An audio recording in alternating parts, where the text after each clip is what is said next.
ආයුබෝවන් සුබ දවසක්.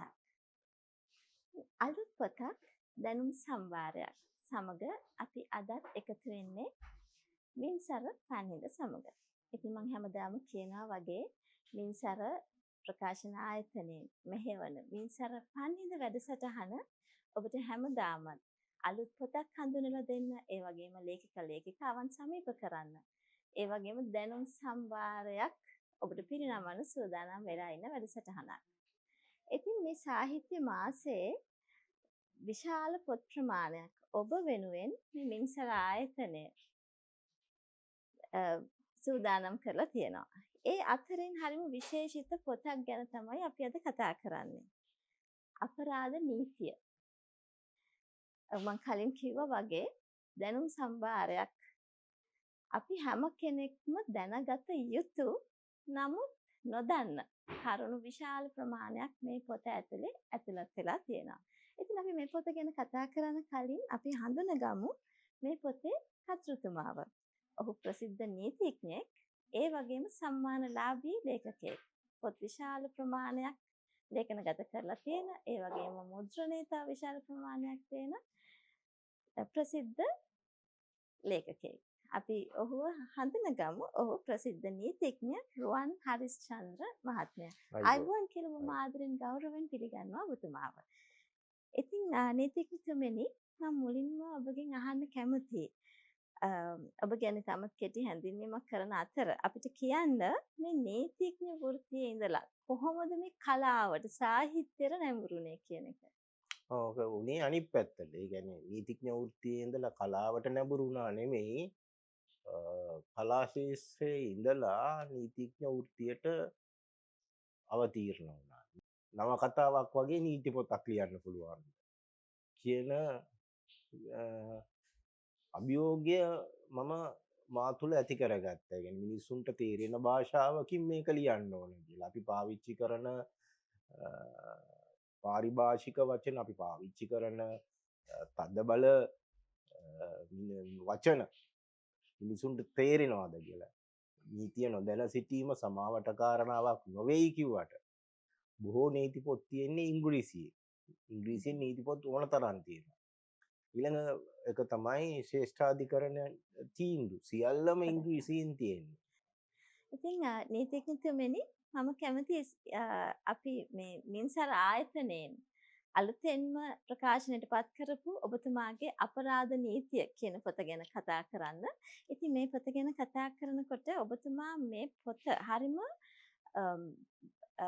විශේෂ අදහස් බොහෝමයක් හරිම සරල භාෂාවෙන් ඉදිරිපත් කරලා තියෙනවා. අර මම ඉස්සෙල්ලා කිව්වා වගේ අපි දැනගත යුතු, සමාජයේ පොදු ජනතාව වශයෙන් අපි දැනගත යුතු නමුත් නොදන්න කරුණු බොහෝමයක් මේ පොතේ තියෙනවා. ඉතින් මේ පොත ලියන්න ඔබතුමාට පාදකුණේ ඇයි කියලා අහන්න කලින් මේ පොතේ මේ පළවෙනි පිටුවේම ඔබතුමා සඳහන් කරලා තියෙනවා බොහොම ප්‍රසිද්ධ වැකියක්, නීතිය නොදැනීම සමාවට කරුණක් නොවේ කියලා. ඉතින් ඔබතුමා මේ ගැන ඕන තරම් අහලා ඇති ඔබතුමාගේ සේවාලාභීන්ගෙන් මම මේක කරේ දන්නේ නැහැ. මම දන්නේ නැතුවයි මේම දෙයක් වුනේ. මේක මේ විදිහටද වෙන්නේ. ඉතින් ඒ පොඩි කරුණු වලින් ලොකු ප්‍රශ්න ඇති කරගත්ත අය ඔබතුමාට මුණ ගැහිලා ඇති. අපිත් ඒ වගේ දේවල් කතා කරනවා.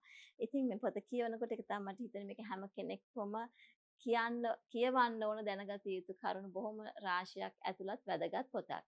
ඉතින් ඒ වගේම මේ පොත අලුතෙන් නීතිය හදාරන පිරිසට බොහොම වැදගත් වෙනවා කියලා මට හිතෙනවා. ඔබතුමාගේ වචනෙන්ම කියන්න, ඇයි මේ අපරාධ නීතිය වගේ පොතක් බොහොම සරල භාෂාවෙන් ඔබතුමාට සමාජගත කරන්න හිතෙන්නේ? ඒකේ කාරණා දෙකක් තියෙනවා.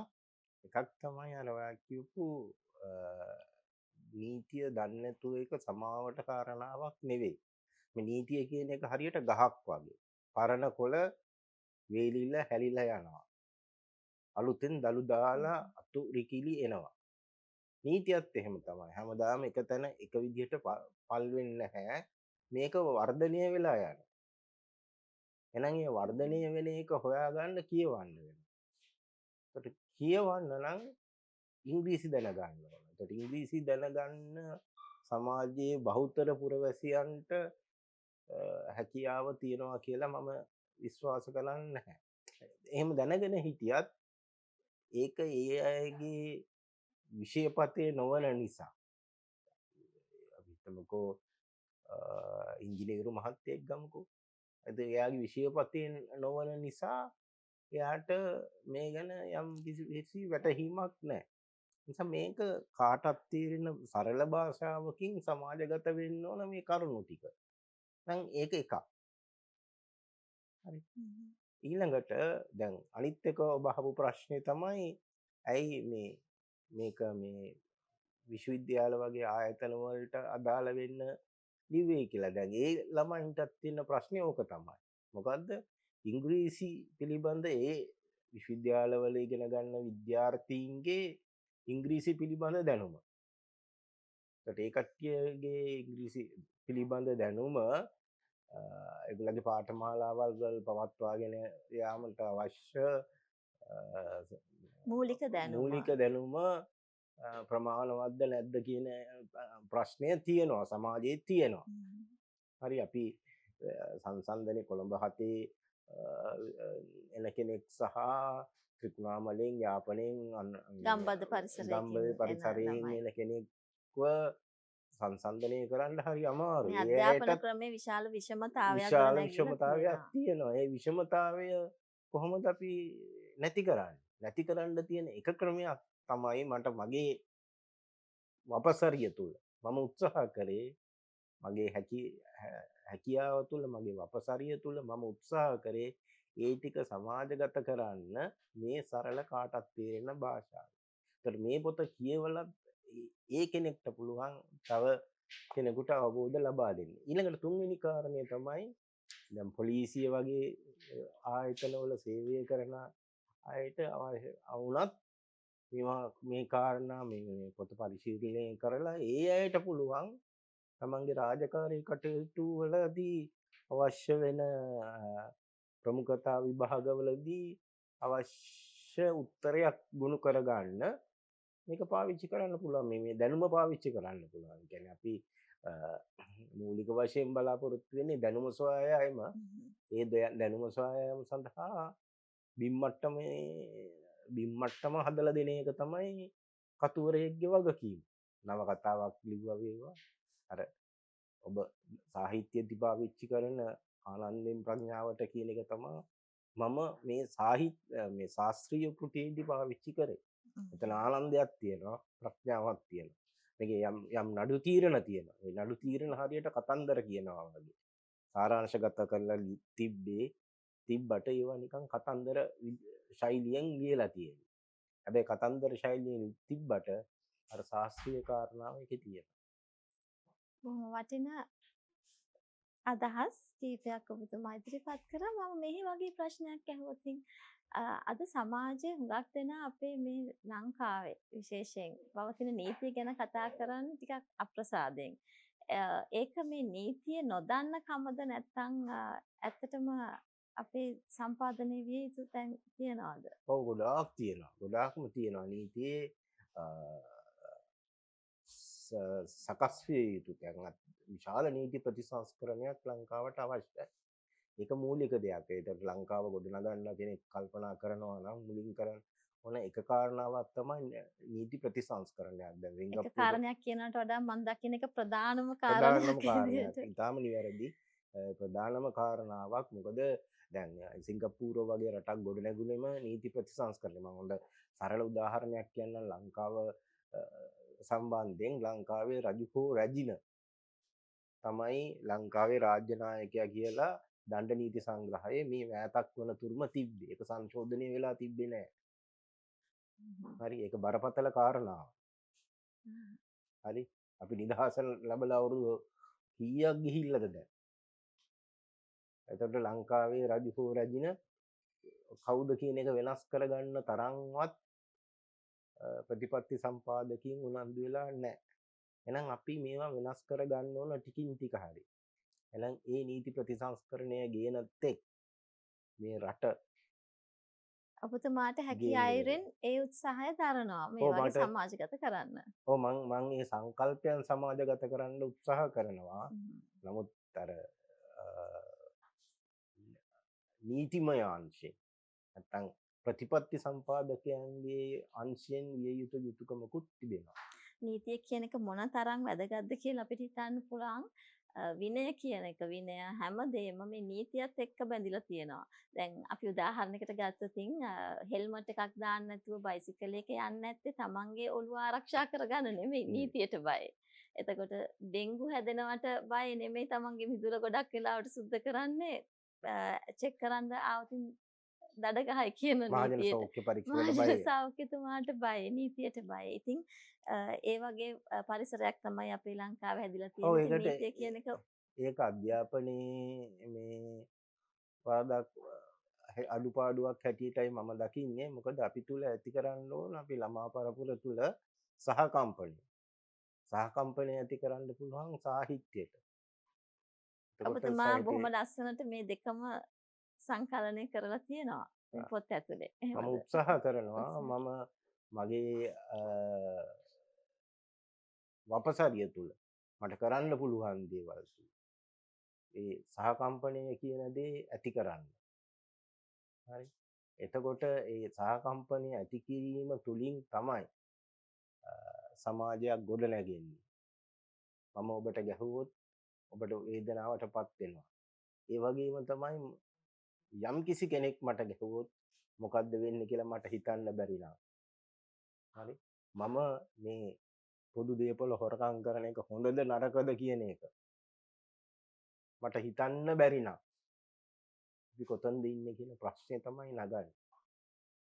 බොහොම වටින උත්සාහයක් ඔබතුමා අරන් තියෙනවා මේ පොත ඇතුලේ. ඉතින් මේ අපරාධ නීතිය කියන අලුත්ම මින්සර ප්‍රකාශනය පෙළ ගැස්සෙන පොත් අතරින් බොහොම වැදගත් කියන පොතක්. ඉතින් නීතිය හදාරන ඒ වගේම නීතියට සම්බන්ධ රැකියාවක් කරන සියලු දෙනා වගේම මම විශ්වාස කරනවා පෞද්ගලිකව අපි හැම කෙනෙක්ම දැනගත යුතු බොහෝමයක් කරුණු බොහොම සරල භාෂාවෙන් මෙතුමා මේ පොත ඇතුලේ අන්තර්ගත කරලා තියෙනවා. ඉතින් මම ආරාධනා කරනවා සියලුම දෙනාට මේ පොත කියවලා මේ පොතේ ගුණ දොස් දැනගන්න ඔබතුමාත් කැමති ඇති සම්බන්ධ වෙන්න අපේ Facebook පිටුව හරහා එතකොට මින්සර ආයතනයේ YouTube නාලිකාව හරහා ඒ යෝජනා චෝදනා පොත ගැන විචාර හැම දෙයක්ම බොහොම ආදරෙන් පිළිගන්නවා. එහෙම නේද? සෞර්ද හැමතෙම කියන්න කැමති මම එහෙම එවන යෝජනා චෝදනා තමයි අපේ ඊළඟ නිර්මාණය වඩාත්ම හොඳ එකක් කරන්න. ඒකට මින්සර පිටුව හරහා අපිට එවන තොරතුරු. ඒකට අපි ඒවා කියවලා අපේ අඩුපාඩු හදාගෙන අපි වඩාත් හොඳ දෙයක් ඊට වඩා ඉදිරි පියවරක් තියන්න අපි කල්පනා කරනවා. එහෙම කරන්න පුළුවන් වෙන්නේ ඔබ හොඳ අදහසක් දක්වුවොත් පමණයි. පොත කියවීම, විචාරය කිරීම, නිර්දය විවේචනයට ලක් කිරීම අපි තාම අගය කරනවා. පාඨකයා සතුයි.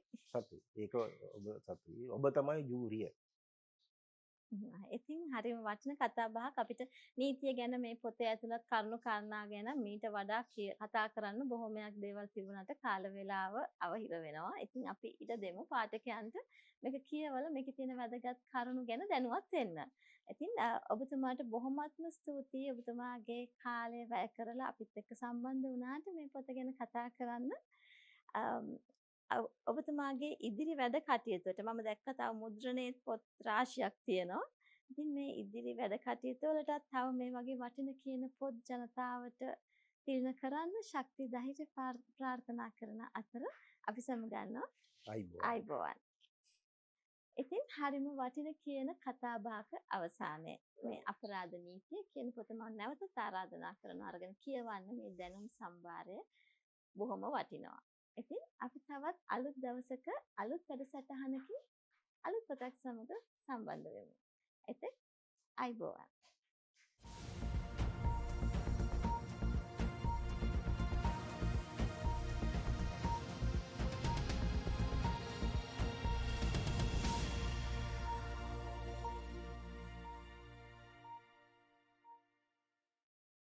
පොත් පිරුණු ලෝකයක අතරමං වෙන්න ඔබත් කැමතිද? හොඳම දේ දරුවන්ට ලබා දෙන්න කැමති ඔබට අවශ්‍ය සියලුම පාසල් උපකරණ ප්‍රකාශකයන්ගේ කතුවරුන්ගේ පොත් පරිවර්තන දැන් එකම තැනකි.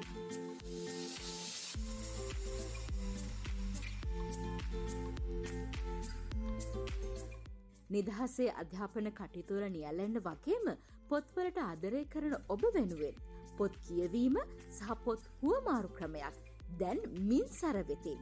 ඉතින් මේ අලුත් අත්දැකීම විඳගන්න ඔබත් අදම මින්සර වෙතට පියනගන්න. අපගේ දිවයින පුරා ශාඛාවන් ගම්පහ, කඩවත, මීගමුව, කළුතර, කුලියාපිටිය සහ බොරලැස්ගමුවේදී දැන් ඔබ වෙනුවෙන් විවෘතයි.